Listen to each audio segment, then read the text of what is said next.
అందరికీ నమస్కారం అండి. ఈరోజు నేను చేయబోతున్న వీడియో ఏంటంటే, చాణక్య నీతి సూత్రాల్లో నుంచి చేయబోతున్నాను. అదేంటంటే, అదృష్టం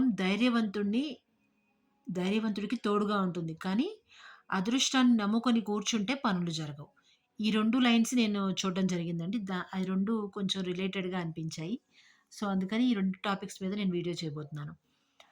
శ్రీమాత్రే నమః! శ్రీ గురుభ్యో నమః!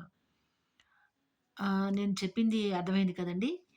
ఆహ్, అదృష్టం అనేది ధైర్యవంతుడికి తోడుగా ఉంటుందంటండి. అంటే మన పెద్దలు చెప్పినట్టు "ధైర్యే సాహసే లక్ష్మి" అంటారు కదా! అలా ధైర్యంతో మనము అంటే ఆ పని కొత్తదే అయినా సరే, మనకి అనుభవం లేనిదైనా సరే, కొంచెం అవగాహనని పెంచుకొని మనం పని స్టార్ట్ చేయగలిగినట్లయితే గనక, మనకి విజయం వరిస్తుంది. కానీ అదృష్టం కోసం ఎదురు చూస్తూ మనకి లక్ లేదులే అని ఒకసారి చేసి వదిలేసే కన్నా మనకున్న కొంత అనుభవంతోనో అట్లాగా మనం గనక స్టార్ట్ చేసినట్లయితే గనక అంటే ఒకసారి చేసి వదిలేయకుండా అన్నమాట.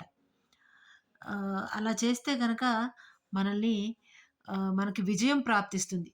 తద్వారాగా ఏమవుతుందంటే అదృష్టం కూడా కలిసొస్తుంది. దాంతో పాటు ఏదో ఒక ఆహ్, ఆహ్, by one get one free అంటారు చూడండి.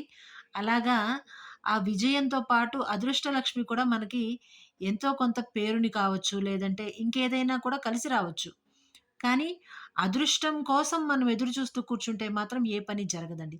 అదృష్టాన్ని నమ్ముకొని కూర్చుంటే మాత్రం పని జరగదని ఇక్కడ చాణక్య నీతి సూత్రాల్లో చెప్పడం జరిగింది. కానీ మనం దానికి తగ్గట్టుగా పని చేసి కష్టపడితే మాత్రమే దానికి తగ్గట్టుగా మనకి అదృష్టం అనేది వరిస్తుంది. కలిసొస్తుంది. దాన్నే మనము లక్ అంటుంటాం కదా! అదేనండి ఇక్కడ చెప్పబడింది. ఈ రోజుకి ఇంతేనండి. నమస్కారం.